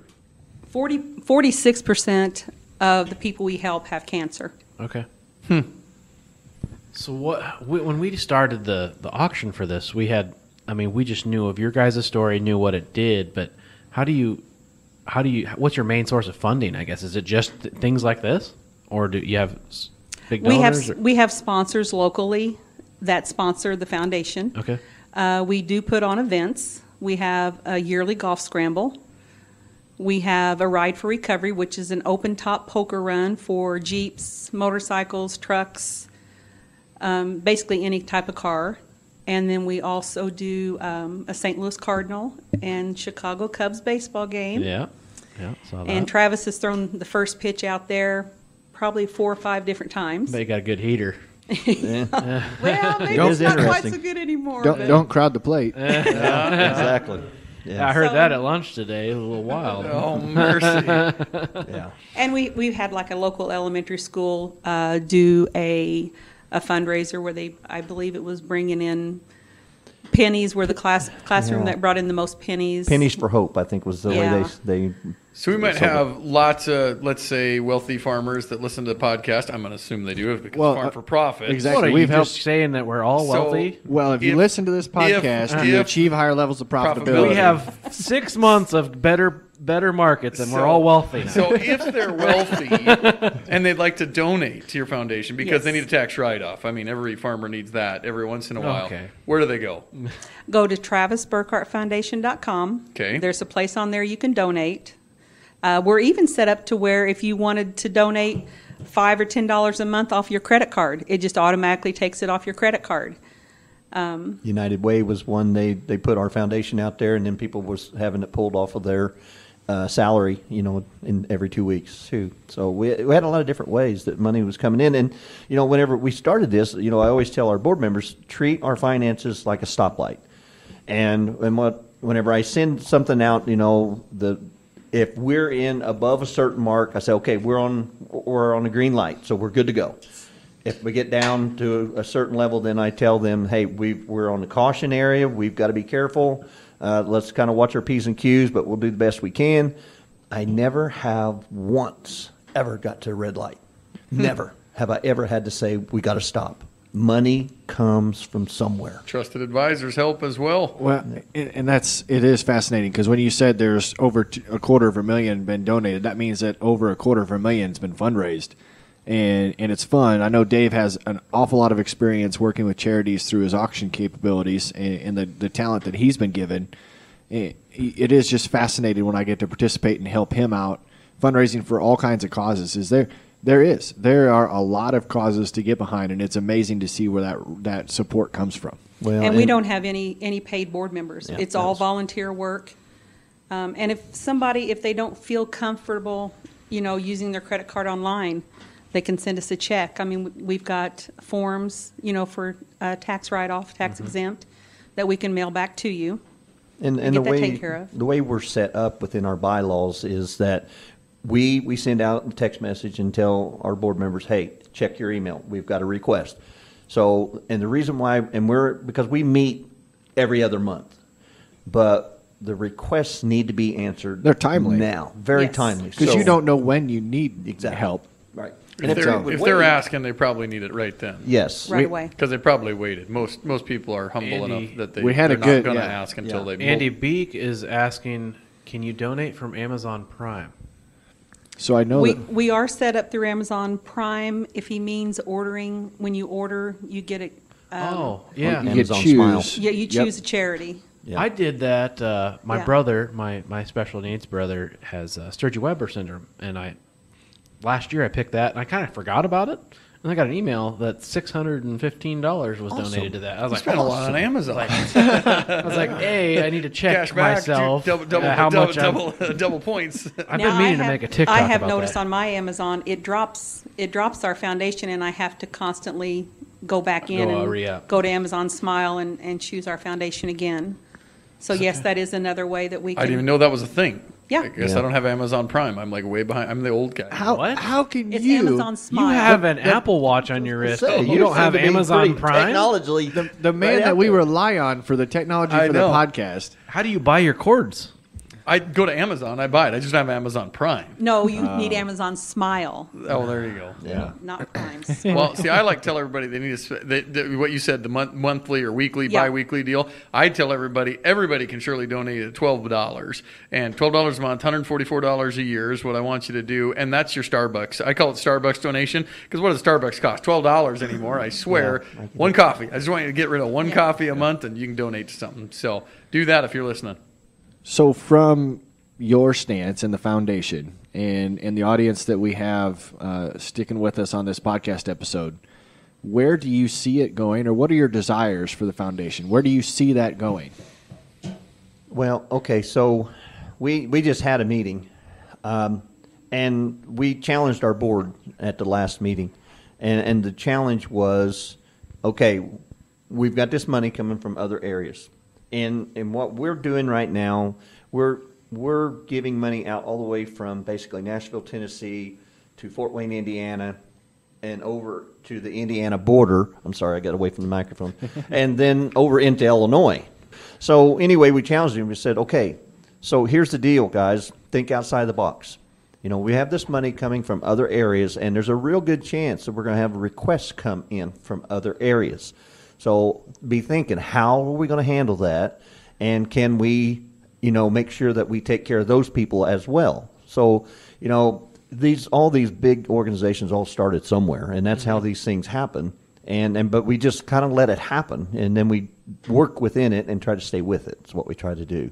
Man, I have thoughts rolling, but I'm going to wait until after the podcast. We're not going to get everything covered here. Like so many thoughts going right now. We need to talk later.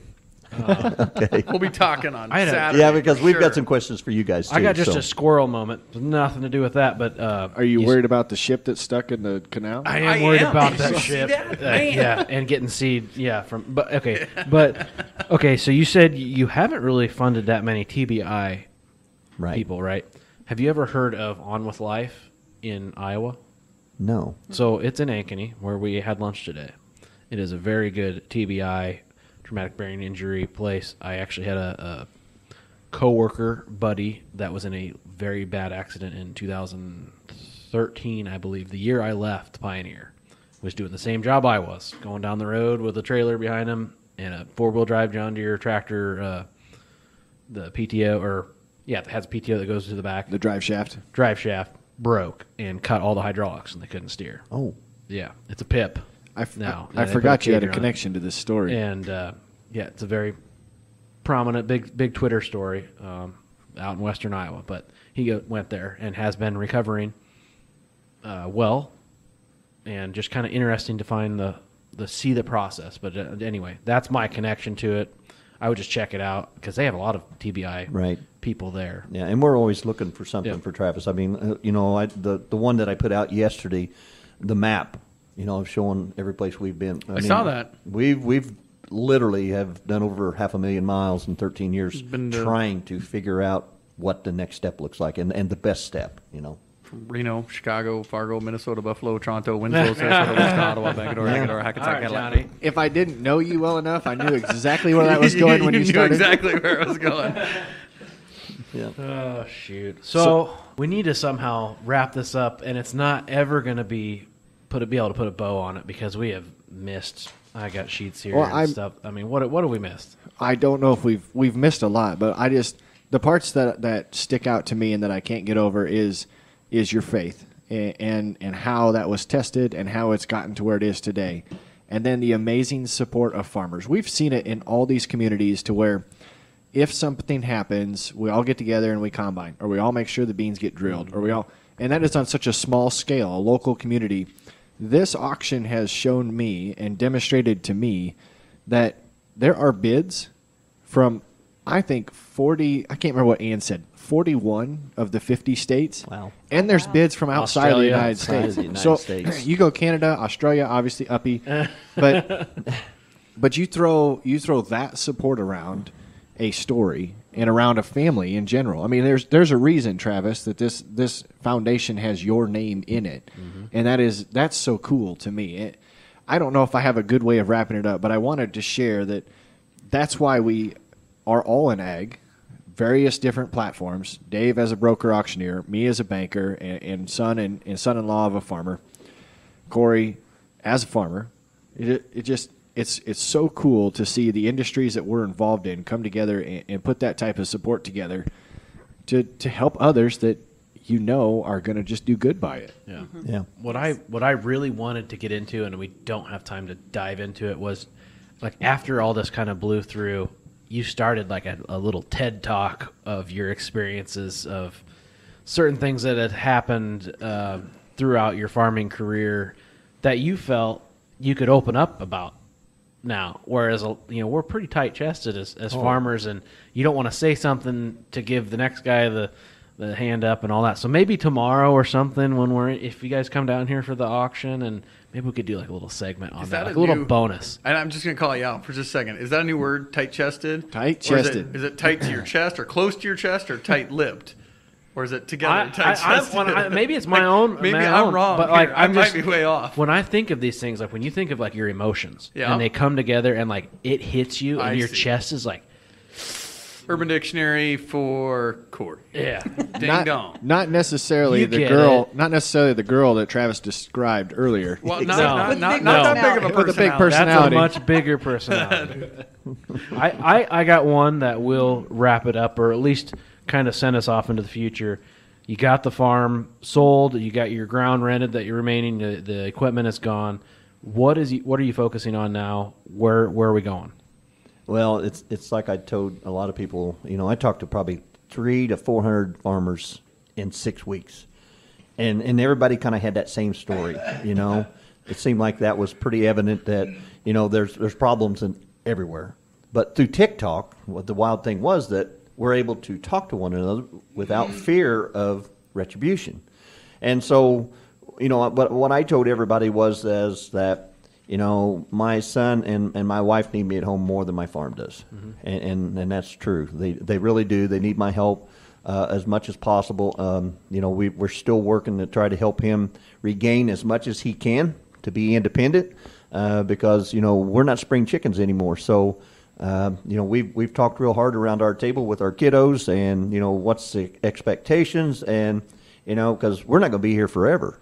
So, but what we want is that to put as much time into the foundation as we possibly can. And like she said, we don't have any board members that receive a dime from this. It's all free donation work. So we want to pour as much effort into the foundation as we can to help it progress and do the very best that we can with it, And so you have retirement in there as well, right? So you're talking about working. What are you guys going to do for retirement? You going to travel the world? What are you going to do? If we Come hit to Iowa, well, yeah, hang right. out, Come to Iowa. We're going to buy farm ground, and I'm going to have you farm it. Oh, How's there that? we go. There we go. Yeah. I like the sounds of this. Yeah. So Sale leasebacks. We need them all the time. Jeez. we've always said that if we hit the lottery, the two first things we're going to do, very first thing is we're going to go buy that young man a pickup. I mean, because he's every morning scrolling through stuff. I mean, he drives us crazy. Come here, look at this. And so, but the second thing is I would buy the biggest RV, handicap accessible, and we would just drive and just enjoy life. But, reality is, I have people all the time, you're going to pack up, you're going to move to Florida? No, I really love where I'm at. Yeah. I love the ag community. Anything that we can do, I told the guys that ran our ground, I will be your biggest cheerleader. I want you to be as successful as possible. I'm not going to grind you for another $3 an acre because, they're a fourth generation that's working the farm now. And I want that fourth generation to come in. Our kids have a great careers. And so, yeah, we just wanted, we got a new grandchild on the way. Yay. Yeah. Congratulations. Yeah. Thank you. We just wasn't real sure if they knew how that process worked. I don't know. I'm sure. What was going on there? Is she still logged in? Yeah. Well, judging by you not knowing that they were at the party, I think they get a lot of stuff from behind your back. So, there's my mom. But yeah, that's pretty much that's our focus right now is to focus on what's important right now. Because the farm has took such good care of us that we've been blessed. We really have. And like I said earlier, don't know why, but God has put us in this direction, and I don't have a clue what the next step is. Yeah. I think you've won the lottery already. Yeah. We really feel like we have. Yeah. We really have. You know, if Travis, but you know, the things that's happened, we would not have experienced any of this. I mean, I realize his accident's bad, and Travis has been through, he's been through hell and back, and he really has. But yet, would he have ever met Tim Tebow? No. Would he have ever got to throw first pitch out at St. Louis? No. Would he have ever got to gone to Longhorn Stadium in Texas and tour that? No. So, you know, we've been blessed to meet a lot of very incredible people, and the TikTok thing has just kind of capped that off. Sounds like you might have been to heaven, too. Keep it rolling. Yeah. It's the pearly gates and back, I tell you. All right. So, you going to close us out? Yeah. Ready? Are we ready? Thanks to Dole Distributing for providing us with all kinds of flavors of Blake's Hard Cider. Let's do, we haven't done this in a long time. So, Dave, Blake's Hard Cider. What was your favorite? We have strawberry lemonade, we have rainbow seeker, we have the El Chavo, we have the original or Triple Jam. I'm a lemonade fan. I like strawberry lemonade. Strawberry lemonade. Mike, what about you? What was your favorite one? Mine was that flannel mouth. That was Flannel really Mouth, good. yeah. You're the original, yeah? Corey? I'm sticking with the flannel mouth as well, the original. That was good. I do. I really like the flannel mouth, but as Travis is pointing to it, I have an affinity for the mango habanero. That was something I have not tasted before. That was good. We haven't done a summary like that for a while. Yep. All right. Well, yeah, let's send us out, Corey. No last question? Crack. We got all kinds- He's a listener. No, don't do this to us. We've got all kinds of questions. I've been prepared for that last question that I hear you guys ask all the do your last time. question. Okay. I like that. This is the guy. I said a listener all day. I've been listening to you guys. You guys are incredible what you do, and I really appreciate what you do. I like this, though. He's prepared, so I'm only going to ask it one time. I'm not going to give him From all of the farmers that you know and you've networked with, what do they all have in common that has made them successful? I'm going to give you a little different answer than probably you've ever had. That's what we want. That's what we like. Legacy. Ooh. And what I mean by that, you know, you can go into the dictionary, you can look at it, and, you know, and you think it's financial and all this, but it's not. What are you willing to leave behind for your children? And not, you know, what I mean by that is, you know, are you that guy that, you know, you're big into taking care of the earth that you've been so honored to have? Yep. You know, are you willing to step out of the box and help in your community? You know, are you that guy that's willing to leave that legacy behind so that my kids don't have to pay $300 for Dave to carry my casket? Mm-hmm. You know, that I think that's a big part, is that we leave a legacy behind, that we leave an impact. And I think that's my big thing, is that, you know, that we as farmers, we have a tendency to be sometimes all about me, and it's become such a financial issue, and it's become such a greed atmosphere, that I think those guys that are successful are the ones that pour themselves into thinking about what my legacy looks like after I'm gone. Mm-hmm. You're right. We have never had an answer like that. Yeah. Different perspective, different demographic. But I like it. I think it'll be top 10. We are going to do a reel of all the best. Yep, I'm keeping track. Final questions. It's coming. Top 10. Well, that'll be a whole show. That'll be a whole show. That'll be that was my New Year's resolution. And so far, do we sit there and like grade them? Yeah. I don't know if we grade them, but that was my New Year's resolution. I have been keeping track. Thankfully, so far, we are good to go. But what do you think, Corey? Crack a Blake's Cider. Blake's Hard Cider. Mix a drink. You deserve it.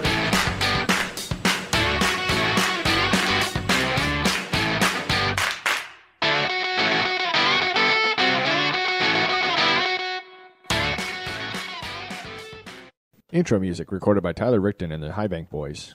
Commentary added by Elena Montemagni. And credit to bensound.com for music.